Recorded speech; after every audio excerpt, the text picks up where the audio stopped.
तो दोस्तों नेक्स्ट जो स्टेट ऑर्गन है under Mauryan administration that is Durg fortified capital. Mauryas जो थे वो अपनी बहुत बड़ी आर्मी जो थे वो मेंटेन करके रखते थे। According to Greek writer Justin, Chandragupta के पास जो फुट सोल्जर्स थे उनकी संख्या थी 6 लाख, घुड़सवार 30,000, 9,000 हाथी और 8,000 रथ। अच्छा, एलिफेंट्स की कहानी भी काफ़ी दिलचस्प है, ये मैंने आपको 6 क्लास में काफ़ी डिटेल में कवर करवाई थी ना। एलिफेंट्स कैसे मिल जाते थे इनको, ट्रेंड एलिफेंट्स, बिकॉज इन्होंने कैसे बहुत साल पहले क्या क्लियर करवाया था। नहीं नहीं नहीं, जब आयरन इन्वेंट हुआ था 6th सेंचुरी BC में, तब जंगल क्लियर होते थे, है ना। अब हाथी बहुत काम का साथी होता है, क्यों? उसके ऊपर बैठ कर अगर वो ट्रेंड हाथी है, पूरे के पूरे रणभूमि का वॉर के टाइम पर एक अंदाज़ा लिया जा सकता है, एक ओवरव्यू लिया जा सकता है ना, और स्ट्रेटेजिक पॉइंट पता लगाया जा सकता है कि कौन सा दुश्मन या कौन सा घेराबंदी कहाँ से हो रही है, क्या हो रही है, ठीक है।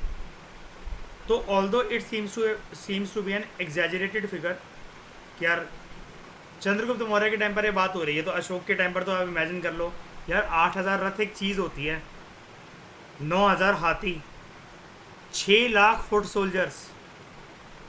आबादी भी तो देख कर चलो, हर कोई पर्सन थोड़ी ना सर्विस डिवोट कर रहा था कि हम हम घुड़सवार, रथ सवार और फुट सोल्जर्स बनेंगे मौर्यन एम्पायर के अंदर।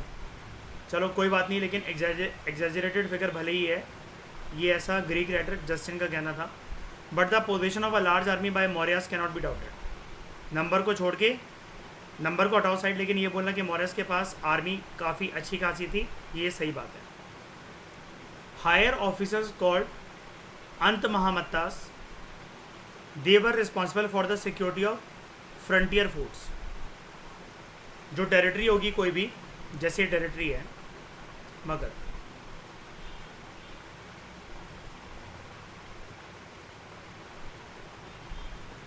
यहाँ पर जो एंट्री पॉइंट्स पर जो फोर्ट्स होंगे उनकी रखवाली करने का काम जो होगा वो होगा अंत महामत्तास का, क्योंकि अगर ये प्रोटेक्टेड नहीं है तो अंदर का सब कुछ खत्म, सारा सिस्टम अंदर ही चल रहा है।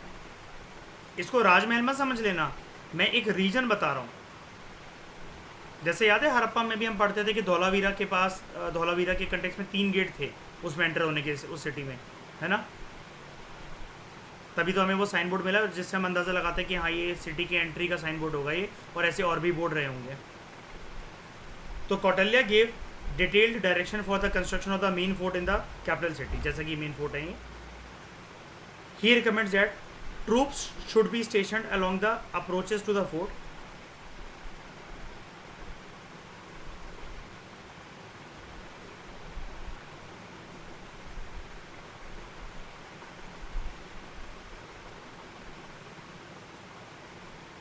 अब मान लो पूरे का पूरा फोर्टिफाइड सेटलमेंट ही है, अलग अलग गेट होंगे, अलग अलग दरवाजे होंगे, ठीक है। तो ट्रूप्स को यहाँ पर तैनात करा जाना चाहिए, ऐसा चाणक्य बोलता है। And the fort walls should be surrounded by not 1 but 3 moats filled with lotuses and crocodiles। मोट में आपको बताता हूँ क्या होता है, देखो।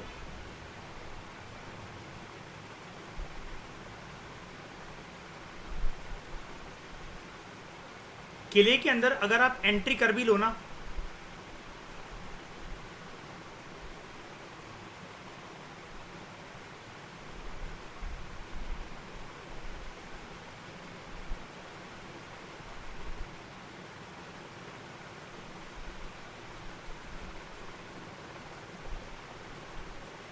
आपको बार बार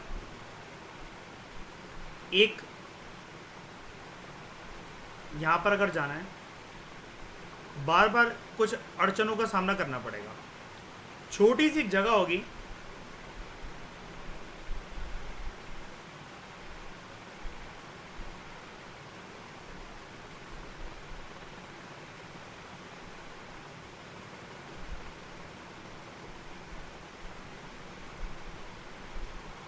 जिसमें पानी भरा होगा किले की दीवारों के इर्द गिर्द,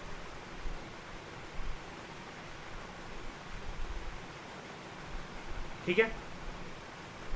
वहां पर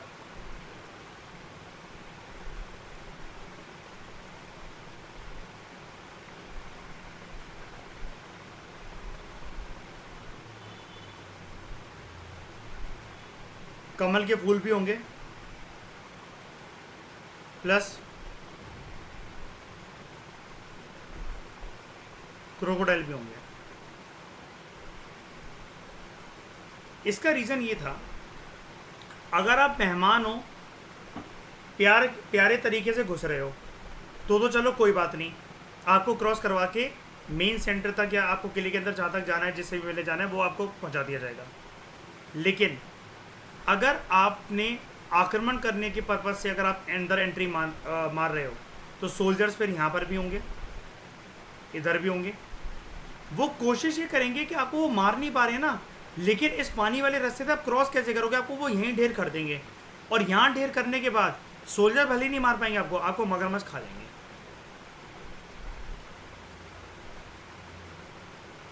दिमाग देख रहे हो कौटिल्य का?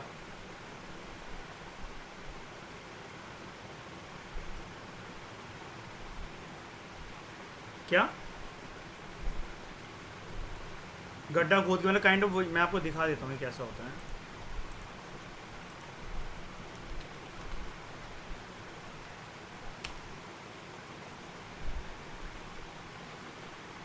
सबसे पहले मोड का मतलब देखो, it is a deep broad ditch either dry और filled with water that is dug and surrounds a castle, fortification, building और town historically to provide it with a preliminary line of defence.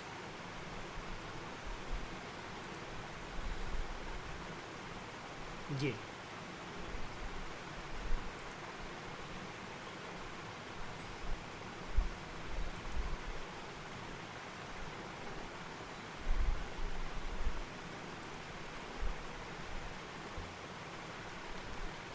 दक्षिण भारत में जो भी किले हैं ना, वहाँ पर मोड्स आपको देखने को मिलते हैं, जो कि साउथ इंडिया के रूलर्स ने जो थे वो स्थापित करवाए थे, ताकि कोई आराम से एंट्री ना कर सके।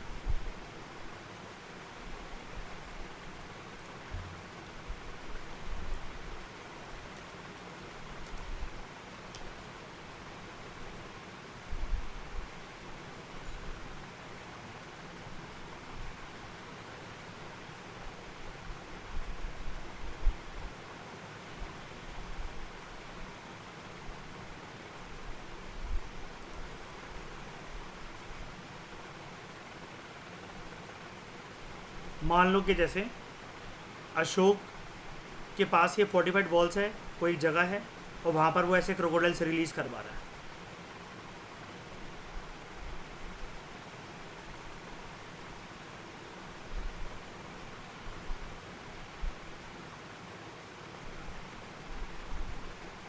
ठीक है, समझ में आ गया होगा आपको।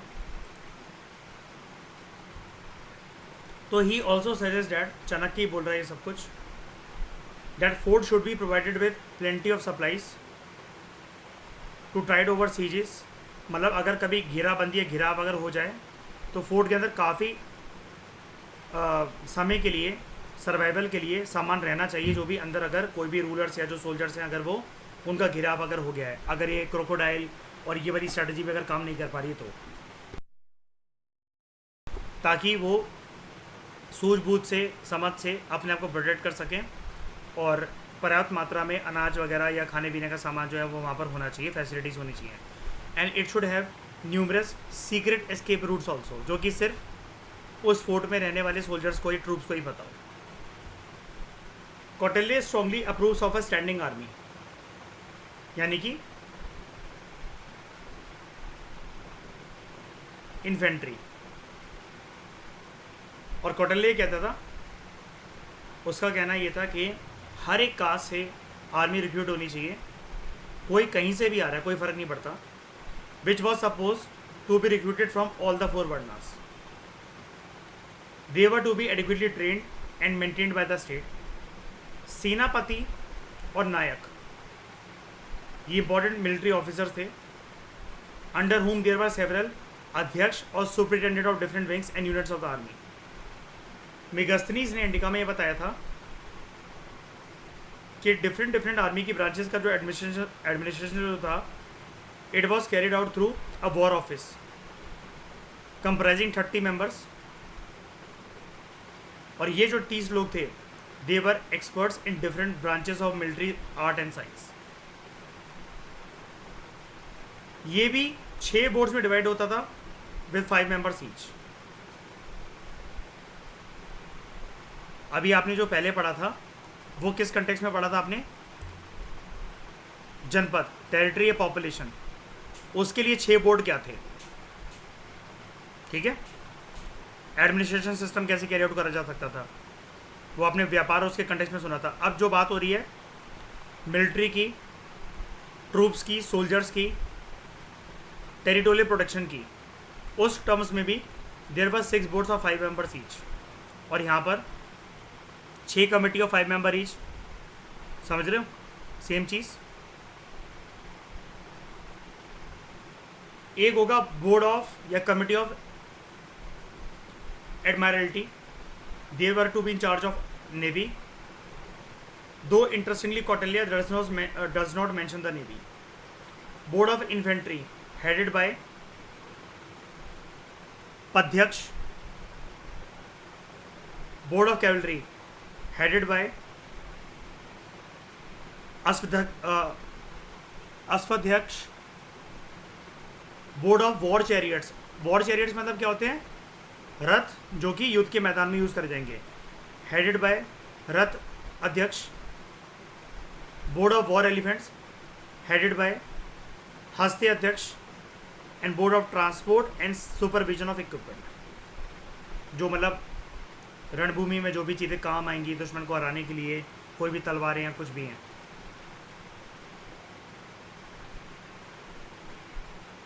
ठीक है, तो in addition to this there is also mention of periodic levies of troops such as Mola, hereditary warriors, Bhartiyakas, mercenaries, and forest tribe soldiers and allies. They were furnished by friends. ये कौन थे? These were not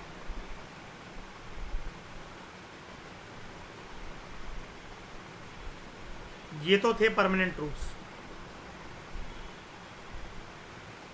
but these were not permanent troops. जब ज़रूरत होगी तब साथ देंगे। ठीक है,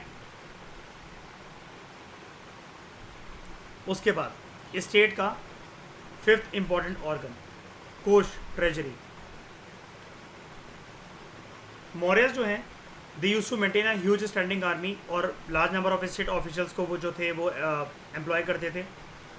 अब सोल्जर्स और ऑफिशियल्स को उस ज़माने में कैश में अपनी सैलरी मिलती थी। अब क्योंकि सोल्जर्स और ऑफिशियल्स जो थे उनको कैश में पेमेंट अपनी सैलरी मिलती थी, the state taxes were not considered sufficient to meet all the needs of the state. सिर्फ टैक्सेस से कुछ नहीं होगा। तो यहाँ पर बड़ी सारी इकोनॉमिक एक्टिविटीज़ को रेगुलेट करा जाता था ताकि ज़्यादा से ज़्यादा रिसोर्सेज जनरेट करे जा सके, पैसा आए। तो taxes were levied in both cash and kind. Cash मतलब जिसके पास पैसा दो वो पैसा दे दो, जिसके पास कोई एग्रीकल्चर प्रोड्यूस है तो एग्रीकल्चर प्रोड्यूस दे दो। इकोनॉमी की जो जड़ थी, जो नींव थी, डैट वॉज खेती बाड़ी through animal husbandry and trade. These were the main occupation. Agriculture के साथ एसोसिएशन में land revenue was the main source of income. Important जो क्रॉप्स थे they were various varieties of rice, मतलब चावल तो हैं लेकिन चावल की कई सारी वैरायटी, बार्ले की कई सारी वैरायटी, गेहूँ की कई सारी variety, millet, wheat, sugar cane and most of pulses, peas and oil seeds. The idea of private property of kshetra, land which could be sold under certain regulations, it had emerged and got established during this time। यानी कि आपने अगर कोई ज़मीन खरीदी है तो आप गवर्नमेंट से उसको खरीद सकते हो और आप फिर उसको किसी और को बेच भी सकते हो। ये मौर्यन एडमिनिस्ट्रेशन के टाइम पर ये चीज़ की शुरुआत हुई थी। क्षेत्रिका जो कि लैंड ओनर था, he was distinguished from the उपसव tenant. In case of land disputes where neither side could prove its claim, property जो है वो सरकार के पास चली जाएगी, किंग के पास चली जाएगी। पीजेंट्स यूज टू पे 1/6 of the produce as bhaga और extra tax bali as a tribute. और पहले के ज़माने में क्या होता था, 1/6 ऑफ द प्रोड्यूस को क्या बोला जाता था, बाली, है ना। अब क्या बन गया, बाली भाग बन गया है। और एक्चुअल में जो बाली था वो क्या हो गया, ट्रिब्यूट। और ट्रिब्यूट क्या ज़बरदस्ती लिया जाएगा या फिर मर्जी से दिया जाता है, मर्जी से। लेकिन ऑब्वियस ही बात है, आप कोई भी जगह जो आ रहे तो ट्रिब्यूट भी मतलब जितना हो सके उससे जितना बन सके वो पैसा दे दो। बाली लैंड टैक्स और tax on the area of a land, it was the main item of revenue and it was divide at a rate of 1/6 of the produce. ये चीज़ भी यहाँ पर चल रही है, भाग और बाली दोनों। जबकि पहले क्या होता था, मैंने आपको क्या पढ़ाया था, जनपद महाजनपद के टाइम पर या फिर वैदिक एज के टाइम पर बाली was 1/6 of the produce. Peasants had to pay many other taxes like Pindkar. They were assessed on a group of villages. Hiranye paid only in cash. Kar levied on fruits and flower gardens, etc. But the exact nature of all the item is still not very clear. कि मतलब कितना tax कितनी बड़ी ज़मीन पर कितने बड़े production पर क्या होगा, इसके बारे में हमारे पास कोई ज़्यादा सोर्सेज या ज़्यादा जानकारी है नहीं। लैंड टैक्स जो है, it was collected by a class of officials called as अग्रानोमोई, ये मेगासीज ने बोला। अब यहाँ पर खेती बाड़ी को अगर अच्छा होना है तो इरिगेशन फैसिलिटीज़ भी होनी चाहिए। तो क्या इंपॉर्टेंस है इरिगेशन और इरिगेशन फैसिलिटीज़ की, इसको जाना गया। And peasants had to pay more tax on irrigated land known as उदाक भाग, water rate, and generally it was divide at 1/5 to 1/3 of the produce. 1/5 थोड़ा सा कम हो जाता है ना, और 1/3 ज़्यादा हो जाता है ना, प्रोडक्शन के हिसाब से हो रही है उसके बेसिस पर। मेगास्नी जो है अपनी बुक इंडिका में बताता है, he also refers to various other classes of officials जो कि रिवर्स का इंचार्ज जो है वो संभालते थे। They use to measure the land and they inspected the sluice, जहाँ से जो वाटर है वो मेन कैनाल तक जाता था ताकि उसकी सप्लाई को रेगुलेट करा जा सके। और स्लूस गेट के बारे में जानते हो ना, मैंने चोला चेरा पांडे के कंटेक्स्ट में करवाया था आपको।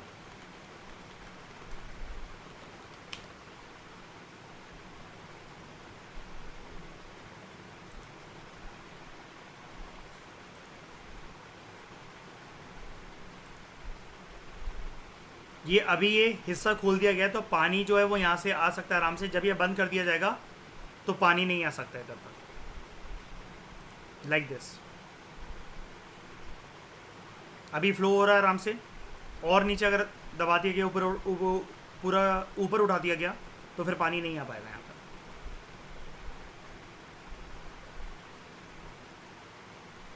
मैं आपको चोला चेरा पांडे के कंटेक्स्ट में अच्छे से करवाया था, और मेडिवल में भी करवाया था, एंशिएंट में भी करवाया था, ठीक है। तो inspected the sluice gates by which water is left out from the main canals into the branches so that everyone may have an equal supply of it. और बारिश के दिनों में फ्लडिंग ना हो जाए आसपास के इलाकों की, तो उसको भी रेगुलेट करा जाएगा। मतलब they work as a kind of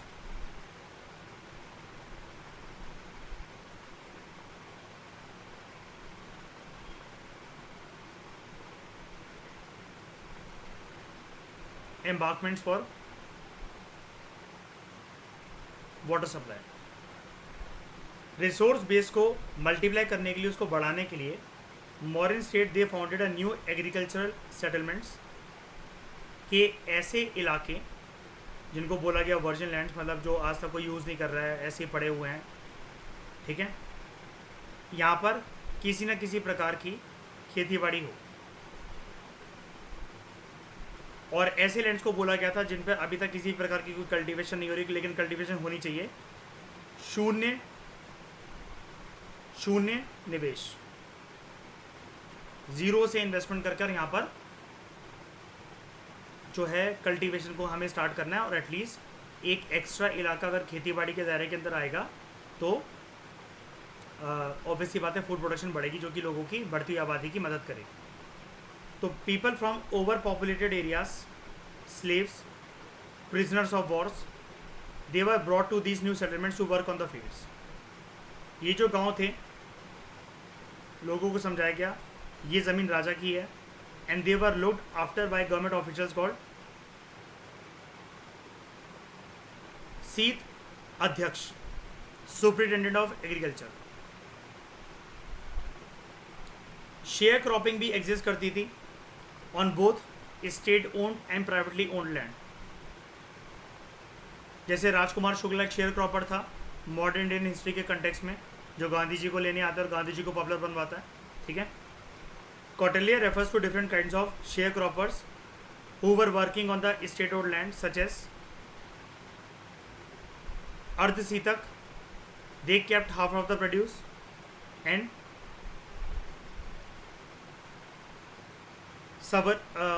इसको बोला जाता है सवरियो परिजन या फिर स्ववरियो परिजन. they kept 1/4 or 1/5 of the produce. It should be noted that there is no reference in any text of taking away the land of the farmers. अगर वो पेमेंट नहीं कर पाए टैक्सेस की तो छीन नहीं लिया जाएगा उनसे. वो इसलिए क्योंकि फार्मिंग कम्युनिटी बहुत स्ट्रॉन्ग कम्युनिटी मानी जाती थी और मौर्य जो एम्परर्स थे, फिर चाहे वो चंद्रगुप्त मौर्य चाहे वो बिंदुसार और अशोक को, इनकी इज्जत करते थे कि अगर ये रूट गए तो खेती बाड़ी करेगा कौन. माफ़ कर दिया जाता था, थोड़ा सा बोल दिया जाता था कि कम दे दो कोई बात नहीं. तो Kautilya also mention certain emergency taxes also, प्राण्य और additional levies that the state could impose if the treasury got depleted. So these include a tax on farmers ranging from 1/4 to 1/3 of the produce depending on the quality of the land. An additional levy on the traders, taxes on the income of actors, singers and prostitutes. Income base देखो कितना ज़्यादा, कितने सारे तरीके के taxes हैं और आपको इसकी पूरी लिस्ट बनानी चाहिए. ठीक है, बनानी ही पड़ेगी. उसके बाद व्यापार और जो पूरी की पूरी जो शहरी व्यवस्था थी, जो अर्बन इकोनॉमी थी, it received great impetus under the Mauryas and it influence almost all parts of the empire. Main centres जो टेक्सटाइल मैन्युफैक्चरिंग के जो थे, जहाँ पर कपड़े वगैरह जो बनते थे, देवर वाराणसी, मथुरा, बंगाल, गांधार एंड उज्जैन.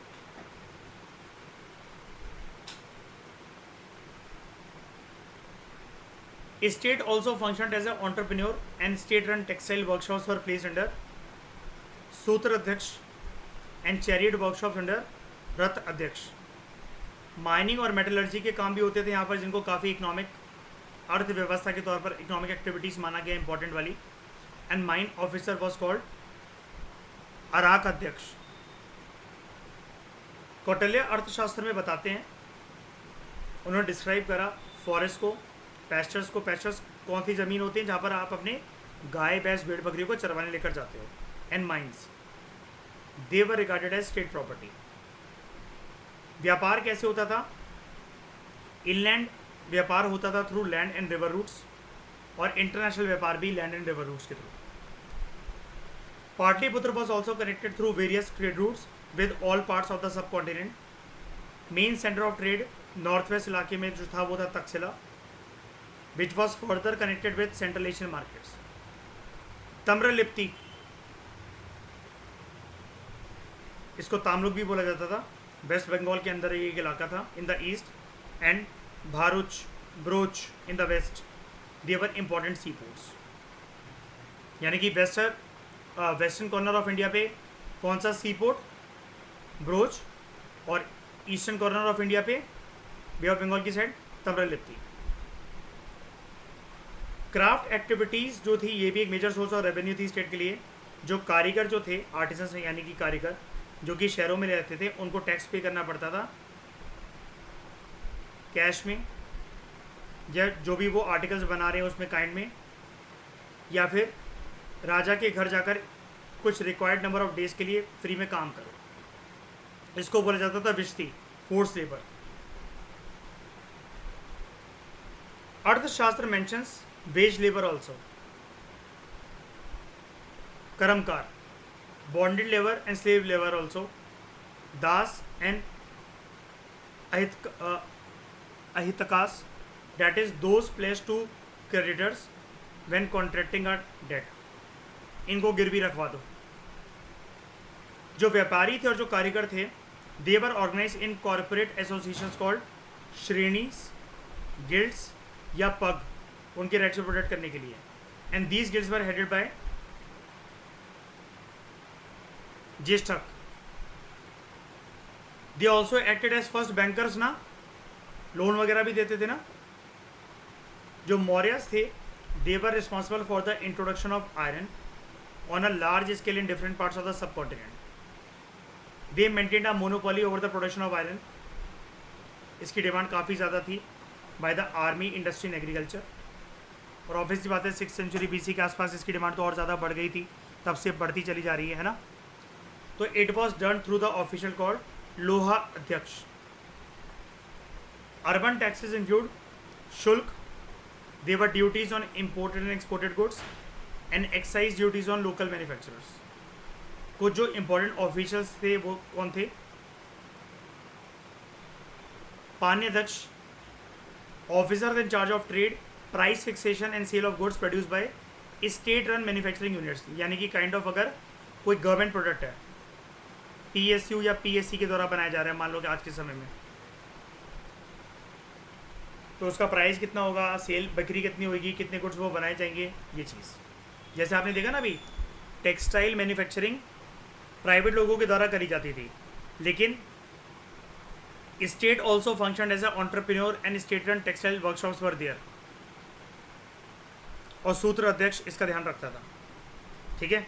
रथ बनाने का काम भी स्टेट के द्वारा होता था, यानी कि सरकार के द्वारा होता था अंडर रथ अध्यक्ष. उसके बाद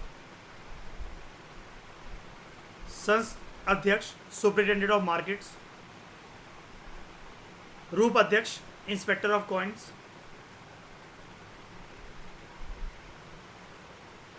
and pautava adhyaksha in charge of standardize weights and measures. उसके बाद एक अच्छा खासा रेवेन्यू का जो शेयर था, it was spend for the maintenance of army, war horses, war elephants and war chariots. जो कारीगर थे, they also received maintenance from the royal exchequer. ये सब चीज़ों को मेंटेन करने के लिए, अपना खर्चा पानी चलाने के लिए, क्योंकि ये सब चीज़ें तो बहुत इंपॉर्टेंट थी. अगर कारीगरों को पैसों की कमी हो गई और अगर उन्होंने कोई चीज़ प्रोड्यूस नहीं करी और एकदम से अगर युद्ध हो गया, तो वो काफ़ी ज़्यादा खतरे की बात बन सकती है. ठीक है. Herdsman were paid grains from the royal granary for their labour for clearing the land of wild beast and fowls. कि जो अनाज वगैरह को, खेती बाड़ी को जो ख़राब ना करते हैं ऐसे जानवर वगैरह. Philosophers, that is the Brahmans and the Shramans, they received unused land as royal gifts. लेकिन वो ऐसे ज़मीन को ना ही बेच सकते हैं, ना ही गिरवी रख सकते हैं. ठीक है, अपने पर्सनल फ़ायदे के लिए. फॉर इंस्टेंस, पिलर एडिट 3 हमें बताता है, it refers to the gift of mango groves, gardens and alms houses by queen Karuvaki, while inscriptions in Barabar and Nagarjuni hills, they account for the gift of caves to Ajivika aesthetics by King Ashok and his successor Dashrath.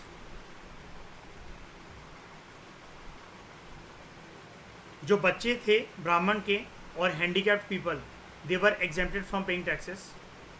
Construction of roads, buildings, forts, repair of existing construction, etc. It also claimed a good part of the expenditure during the rule of Chandragupta.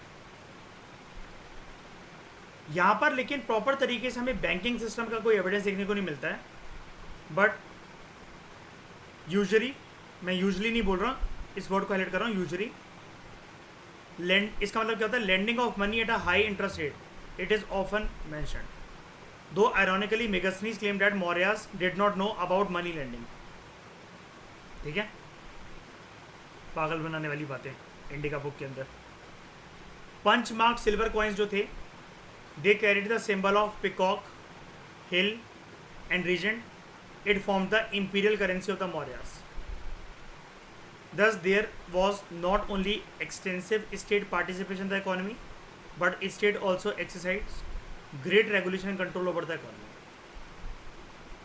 और ये वाला point सबसे important point है, सबसे बहुत elaborative point है coast treasure, क्योंकि अगर यही नहीं होगा ना तो बाकी सारे ऑफिसर्स वगैरह ये जितने भी ये सब चीज़ें जो मेंटेन करी जा रही हैं इनका कोई मतलब ही नहीं रह जाएगा। पैसा कहाँ कहाँ से आ जाएगा, कौन कौन से ऑफिसर्स होंगे, किसके ऊपर पैसा लगा, ये जो टैक्स लगाया जाएगा, टैक्स नहीं लगाया जाएगा, वो कौन कौन लोग थे, ये आपको पता होना चाहिए बहुत अच्छे से।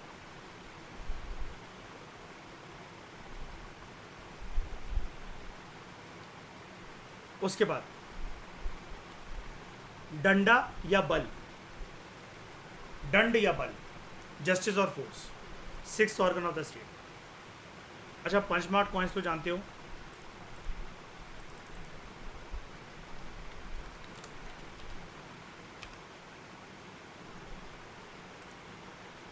ये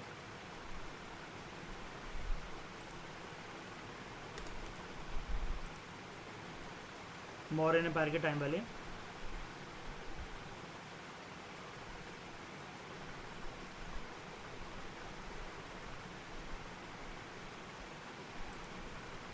किसी को भी देख लो,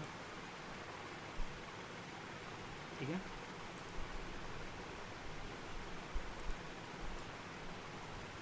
बात करें अगर हम लोग जुडिशियल एडमिनिस्ट्रेशन की, तो raja was the supreme authority, personally निपटारा करता था बड़े सारे केसेस का जो उसके सामने आते थे। राजा का ज़्यादातर वक्त जो था, चाहे वो फिर चंद्रगुप्त मौर्य था, बिंदुसार था, अशोक था, उसका ज़्यादातर जो टाइम था वो इन्हीं सारे मैटर्स को सॉल्व करने में जाता था रॉयल कोर्ट में।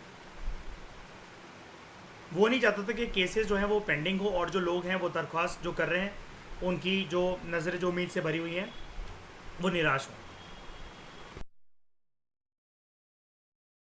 तो बेसिकली ये सब बातें, चाहे वो चंद्रगुप्त मौर्य, बिंदुसार और अशोक हो, ये सारी की सारी बातें वही बातें फॉलो कर रहे थे जो कि कौटिल्य ने कही थी।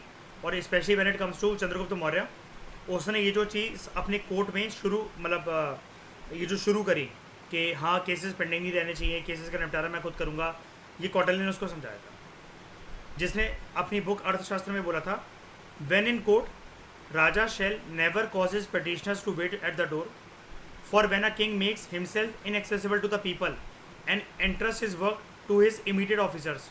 मतलब अपने छोटे नीचे वाले ऑफिसर्स को वो काम दे दिया करने के लिए और खुद बिजी है, तो he may be sure to engender confusion in business and to cause thereby public disaffection and himself a prey to his enemies. जनता भागी हो जाएगी और जो दुश्मन है वो आपके रीजन के, आपके एम्पायर की जितनी भी जो प्रजा है, जो जनसंख्या है, उसको भड़काने का काम कर सकती है। तो जजेस वर कॉल्ड धर्मस्थ, दो अशोकन इंस्क्रिप्शन मेंशंस सिटी, जहाँ पर महामत्तास जो थे they were also given judicial functions. Pradeshtris, they were the officers responsible for the suppression of criminals. बड़े सारे सिविल और क्रिमिनल कोर्ट जो थे they function at the local level right from village to provinces. बड़े सारे जो केस थे they were disposed of at village level by village elders. Police headquarters जो थे they were present in all principal centres and बांधानगर meant proper jail while चरखा refers to police lockup. चरखा classical sources से हमें ये भी पता लगता है कि जजेस जो थे, जजेस also decided with utmost care the cases in which foreigners were concern and would come down sharply on those who took unfair advantage of them. जो पनिशमेंट जो थी, जो भी पर्सन गुनहगार ठहराया जाएगा, वो छोटी मोटी लाइट पनिशमेंट नहीं होती थी कि धमकी देकर छोड़ दिया या लॉकअप में बंद करके छोड़ दिया। दे वर वेरी सीवियर। यानी कि देख रहे हो ये पुलिस स्टेशन, लॉकअप, ये सारा का सारा जो पूरा का पूरा सिनेरियो है मौर्यन एम्पायर के अंदर था। तो एडमिनिस्ट्रेशन सिस्टम देखो कितना वास्ट था। अब समझ में आया श्रेया, ऐसे ही थोड़ी ना चक्रवर्ती बन गया था अशोक। हालांकि नींव इसकी चंद्रगुप्त मौर्य ने ही रखी थी। और क्यों किंग मेकर कहा जाता है मयूर चाणक्य को, सोच के देखो दिमाग कितना चलता था उसका। और किसी महाजनपद या जनपद में ऐसी पावर थी ये सब करने की? और बात ये भी है श्रेया, रिसोर्सेज भी तो बता रहा है कि ये सब काम करने के लिए खर्चा भी तो बहुत लगेगा, और रिसोर्सेज भी तो उसने बताया, ट्रेजरी का कितना एग्जॉस्टिव पॉइंट इसने मेंशन करा है यहाँ पर।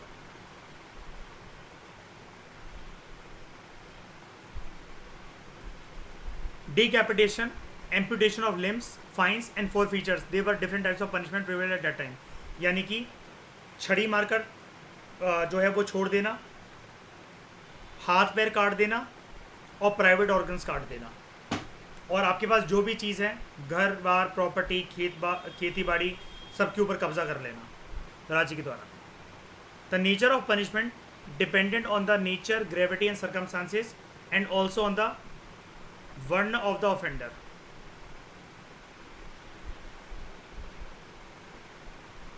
And the plaintiff.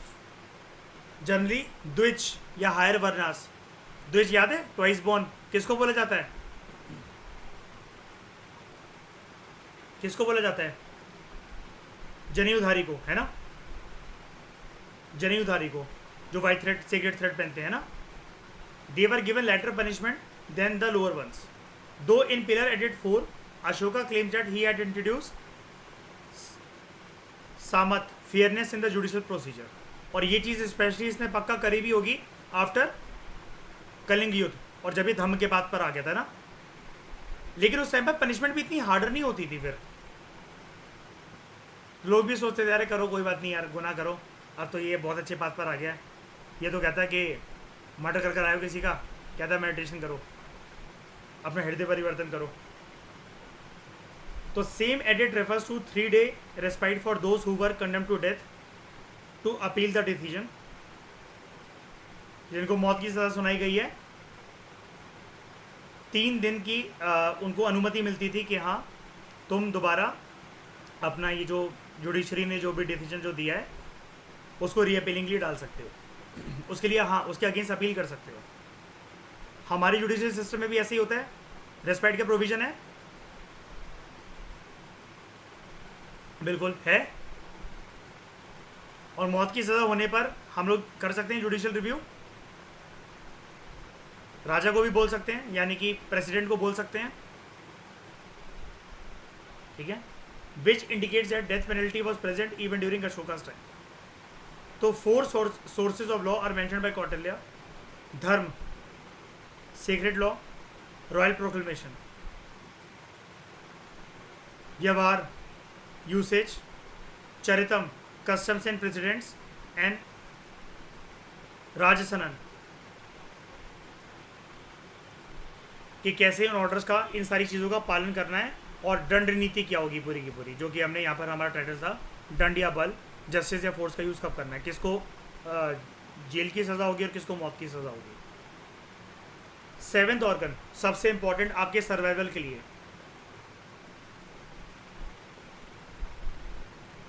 International relations में ना आज भी एक बात कही जाती है आईआर के कंटेक्स्ट में, हम पढ़ेंगे पीएसआईआर में, और तभी इस मित्र वाले पॉइंट को भी हाईलाइट करेंगे।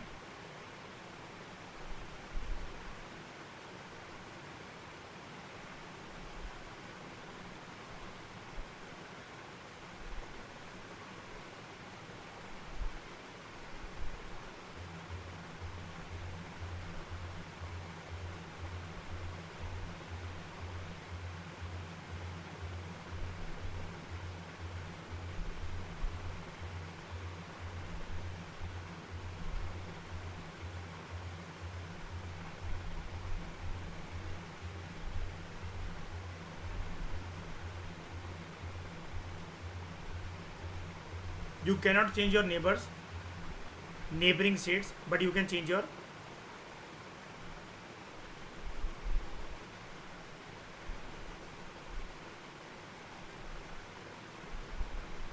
allies, right. हम ये सोचे कि बगल में हमारे जो कंट्री है वो ना मिले, ऐसा तो नहीं हो सकता ना, उठाकर कहीं और तो नहीं रख सकते, या फिर हम अपने आप को कहीं और लेकर नहीं जा सकते। लेकिन दोस्ती तो चेंज करी जा सकती है।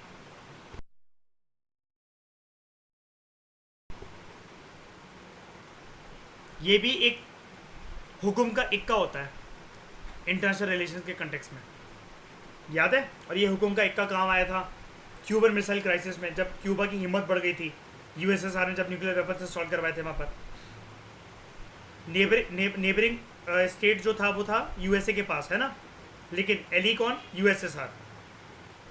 और जॉन एफ कैनेडी की हालत तो ख़राब थी ना, तभी तो निकिता क्रुश्चेव को फ़ोन करा था कि फिदल कैस्ट्रो और इसके लोग तो पागल हैं कि अगर कल को कुछ भी हुआ तो हम उड़ जाएंगे, और थर्ड वर्ल्ड वॉर हो सकता था उस टाइम पर, है ना। मित्र एली, इसकी क्या विशेषता है चाणक्य की नज़रों में? तो फ्रॉम द पॉइंट ऑफ विजिकिशु वुड बी कॉन्करर, मतलब जिसको आसपास के एरियाज़ के ऊपर एक्सपेंशनिज्म एंड कंसोलिडेशन की पॉलिसी अगर अपनानी है, तो कौटिल्य ये बोलता है कि कॉन्करर बनने से पहले एक चीज़ का ध्यान रखना, अपनी इंटर स्टेट पॉलिसी का भी ध्यान रखो, नेबर्स का ध्यान रखो, अपने फ्रेंडली स्टेट्स और दुश्मन स्टेट्स का ध्यान रखो, और सभी पॉसिबल सर्कमस्टांसेस के बारे में सोचकर चलो। तो he list shadgunya 6 policies that the king should follow in these circumstances. Policy of sandhi, peace treaty, अगर आपको लगता है कि आप अपने शत्रु से वीक हो, ट्रीटी करो।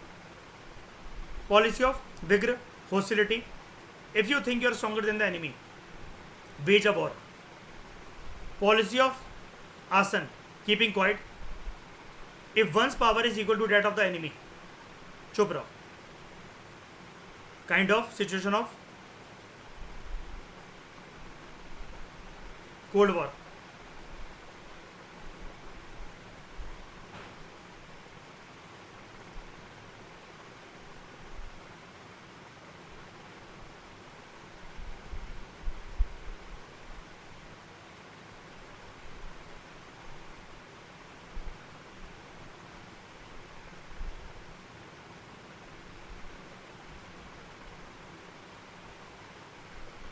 लॉजिक ऑफ डेटरेंस या फिर nuclear deterrence, right. Policy of yana, marching on military expedition, if one is much stronger than the enemy, सेना लेकर घुस जाओ उसकी टेरिटरी में, छोड़ो ही मत उसको, उसके ऊपर आक्रमण करने से, उसको उसकी टेरिटरी को कब्जाने से। Policy of samashraya, seeking shelter with another king और in a fort if one is very weak, मांग लो मदद, कोई दिक्कत वाली बात नहीं है। डबल पॉलिसी ऑफ द्वैधी भाव, मतलब द्वैधी भाव मतलब दो भाव रखना, sandhi with one king and vigraha with another. Peace treaty एक के साथ करो और उसकी आड़ में दूसरे वाले को हराओ। If one can fight the enemy with the help of an enemy, it is a kind of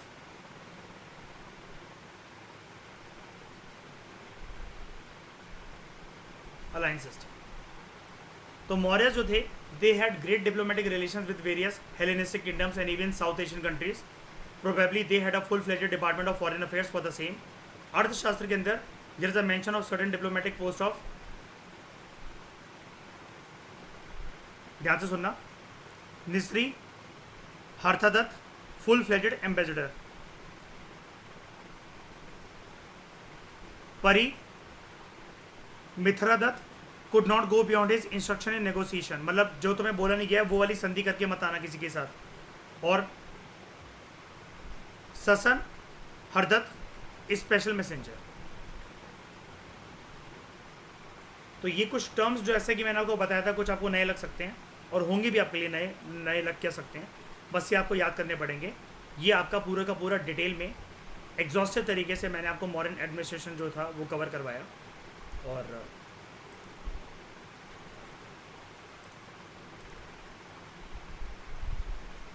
ये आपका जो टॉपिक है हिस्ट्री के पर्सपेक्टिव से तो हो ही गया, लेकिन पीएसआई और ऑप्शनल के पर्सपेक्टिव से भी हो गया, ठीक है। तो इस डिस्कशन में दोस्तों फिलहाल लेते हैं। Thank you very much for discussion.